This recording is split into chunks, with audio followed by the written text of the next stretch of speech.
Thank you for watching our video. Please give us a big like, subscribe to our channel for new videos every day with amazing cars. Leave us your opinion in the comment section on the video. Thank you. Semi trucks are filthy, loud, and slow. But without them, you'd have no bread in your grocery store, no beer in your fridge, and no Amazon packages on your doorstep. No wonder Americans were fascinated when Elon Musk promised to turn the entire industry upside down with clean, quiet, absurdly fast electric semis built by Tesla. Keyword: promised. Like the Model 3 before it, Tesla's Semi seems to be hitting road bumps, on the way to becoming real, and skeptics now wonder if we'll ever get here. Fortunately for us, we don't need to wait for Musk. Toyota has an electric Semi quietly hauling freight around Southern California. Right now, it moves 80,000 pounds, runs on a hydrogen fuel cell, and puffs out pure water vapor in place of black diesel clouds. It's called Project Portal.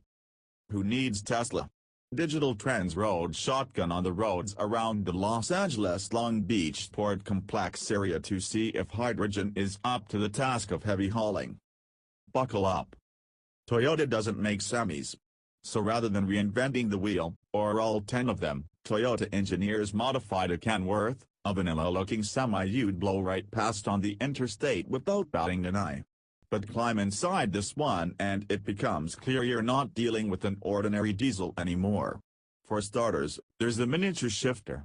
Borrowed from Toyota's petite hydrogen-powered Mirai, it looks like a pencil compared to the 2x4-like shifter in an ordinary semi. And that's just the beginning. Juice here comes from the fuel cell stack, which combines hydrogen with oxygen to generate electricity, emitting only water.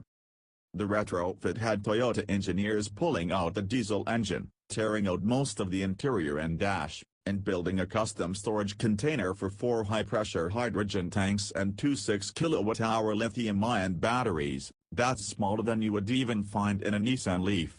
Unlike Tesla's battery-powered Semi, juice here comes from the fuel cell stack, which combines hydrogen with oxygen to generate electricity, emitting only water. An electric motor cranking out 670 horsepower and 1,325 pounds-feet of torque holds its own beside the 600 horsepower Cummins diesel you might find in an ordinary T660. This electric motor is connected directly to the drive shaft and turns the massive axles. Pretty simple powertrain conversion. That is after Toyota made its way through a seemingly unending mass of wires connecting the electric motor, battery, hydrogen fuel cell and stacks together. These wires are massive in diameter. The sound of the truck firing up, or lack of it, immediately gets your attention. One of the things I noticed when I first started driving on the streets is how I can hear the suspension, said Danny Gamboa, one of the professional drivers Toyota contracted to help test the rig. In a typical diesel semi, you can't hear any of that stuff. You basically blast the stereo so all you can hear is the revving of the engine. Releasing the air brakes, a familiar hiss fills the air and the semi eases forward. Still quiet. Bizarrely quiet. Making a right turn onto a busy street, Gamboa puts the accelerator down and the unexpected happens. The truck flings us into the backs of our seats. While Toyota doesn't publish an official 0 to 60 time, semi-trucks never really do, and drivers don't want fast takeoffs since it causes freight to shift. The sensation of tells us we are really moving. There is no jerking like diesel semi-trucks do when the driver rolls through the many gears. You push on the accelerator and the electric powertrain smoothly rushes you forward up to the speed requested. Gamboa puts the accelerator down and the unexpected happens. Gamboa says this ease of use means less driver fatigue, and he would know. He has been driving it for months now, and puts in long 10 to 12-hour days moving Toyota freight around the docks. As we ride along for the day, we roll down some of the worst roads in the area, deeply rutted and pockmarked with potholes. Elbow to elbow with other semis on a tight 4-lane road, we watch them bounce and rattle as their suspensions try, and fail, to smooth out the road. While we still feel bumps, we're gliding on a cloud in comparison. The conversion moved the weight and the semi around, creating a better center of gravity, leading to a much smoother ride. The cloud hanging over diesel. While Toyota's truck is quieter, easier to operate, and more comfortable than a conventional truck, it's the green credibility that is most sorely needed here in the combined port complex of Los Angeles and Long Beach.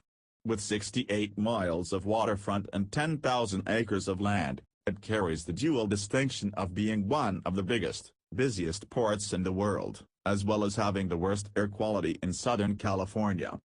Every day, large ships dock to offload thousands of metal containers through one of the hundreds of tall cranes dominating the skyline. A fleet of diesel-powered semi-trucks, called drayage trucks, then ferry the containers to a nearby distribution center. When the port is operating, it is a continual flurry of activity and pollution. Throughout the day, we have our windows down, and while the ocean is often within sight, there are no whiffs of the ocean breeze. Instead, diesel exhaust fumes fill our lungs. At one point, we drive by a local elementary school, with an outdoor playground sandwiched between a highway, another busy road, and a shipping company. The reality is, these kids have no fresh air to breathe. When the port is operating, it is a continual flurry of activity and pollution. While the entire operation contributes, the drayage trucks are a large source of the problem.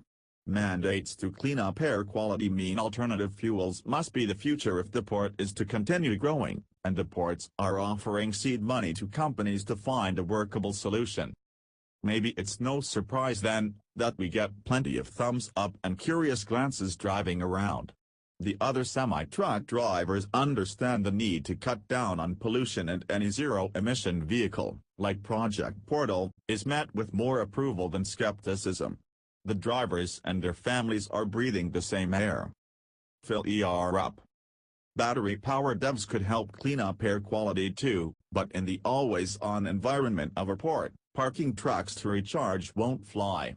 That's where hydrogen shines. While an EV might need to sit for hours charging, a hydrogen vehicle can fill up in minutes. Outside of Toyota's port complex, where pristine cars await transport to dealers, sits a hydrogen fueling station. The station is massive, soaring 20 feet or better into the air, and is nearly the same in width. Inside the station are large compressors to convert the nearby liquid hydrogen into a gas, as well as cooling the gas to -40 degrees Celsius, which expedites fueling. Standing next to the station is a lonely stand with a single hose for connecting the station to the semi. The small size of the hose is a complete contrast to the massive size of the fueling station. It is a weird-looking station and easy to miss unless you look for it. Filling up is no more complex than with diesel. Take the quick connect nozzle and latch it to the hydrogen tank at the bottom of the sleeper cab, then wait. It takes about 25 minutes to top the fuel cells up with enough hydrogen for 200 miles of range. That's longer than the 30 minutes or so a diesel semi takes to fill up its 300 gallons, but Toyota predicts the hydrogen fueling time will continue to improve, as engineers develop new techniques to keep the hydrogen fuel at a lower temperature. They've already made strides. When Toyota's first hydrogen fuel cell vehicle, the Highlander FCHV, came out in 2002, it required 15 minutes for 300 miles of range. Now, the Toyota Mirai only takes 3 minutes for 300 miles of range. Fuel cells. Hydrogen fuel cells aren't proverbial silver bullet for our air quality problems. Skeptics still deride them as fuel cells and point to a number of shortcomings, some of which Toyota is still grappling with. In a pure hydrogen fuel cell stacks, there is always an accepted leak level, since it is impossible to completely seal the cells. First, hydrogen does leak out of the fuel cells. In a pure hydrogen fuel cell stacks, there is always an accepted leak level, since it is impossible to completely seal the cells. Toyota has been working to reduce the amount of hydrogen leaking out of the fuel cells, but for now, they lose a little fuel every day. Second, the infrastructure for mass adoption of fuel cells doesn't exist yet. NASA may have used them to power the Apollo 11 spacecraft in 1969, and Toyota has been working on hydrogen fuel cell vehicles since at least 1998, but you still can't fuel up just anywhere. There are just 39 of public hydrogen stations in the U.S. That's less of a problem in the mini metropolis of the LA Long Beach port, where Toyota is currently working on building the largest hydrogen fuel station in the world. When completed next year, it will be able to handle 4,000 semi-trucks every day. The fueling station will have 6 nozzles and provide more than a ton of hydrogen per day, said Craig Scott, Senior Manager, Advanced Business Strategy, Toyota Motor North America. It will be 3 times larger than any other light-duty station in the world. Building the infrastructure can happen quickly if the need grows rapidly. For example, fueling stations can install the same setup Toyota uses and bring the hydrogen to them on a flatbed trailer. Also, companies can tap into one of the many natural gas pipelines running throughout the country to extract hydrogen from the gas. Hydrogen can also be created from solar power, hydropower, and methane gas found in every dump, as well as from animal waste. Yes, the stinky kind of animal waste. Chicken or the egg. For hydrogen infrastructure to grow, somebody needs to be buying it, but nobody wants to drive a hydrogen vehicle with nowhere to fill it. It's a chicken or the egg scenario that Toyota hopes its Project Portal trucks can smash through. Unlike small passenger cars, which create limited demand, commercial semi-trucks demand a substantial amount of fuel, enough that Toyota hopes that they can drive a substantial increase in infrastructure. The company is counting more than green carbon to tip the scales. The Project Portal Semi promises fleet owners reduced maintenance costs, a consistent fuel price, hydrogen fluctuates less than diesel, a quieter, more comfortable ride reducing driver fatigue, and likely a longer life cycle for the powertrain. This last point remains to be seen given the young age of the technology, but a diesel engine needs multiple rebuilds over its life. Once commercial drives demand, consumers will get better access to hydrogen fuel cell vehicles. Hydrogen doesn't need to win over battery-only semis. Ultimately, zero-emission semis will probably be powered by both technologies. Battery-only may make more sense for limited short-haul runs, and hydrogen fuel cell trucks may be used for longer runs, and in places where shorter fueling times are important, like in ports. While it will take time for commercial operations to switch to alternative fuel semis like Project Portal, once they do, the infrastructure, development and other costs should drop quickly. This is the real exciting part of the Toyota Semi for consumers. Once commercial drives demand, consumers will get better access to hydrogen fuel cell vehicles. What if you could get the easy fill-ups of gasoline, but with water vapor for emissions and less maintenance? Hydrogen advocates believe it would be enough to kickstart the industry. After driving it for a few months, Gamboa said, "I only wish we had more of these semis on the road." Thank you for watching our video. Please give us a big like, subscribe to our channel for new videos every day with amazing cars. Leave us your opinion in the comment section on the video. Thank you.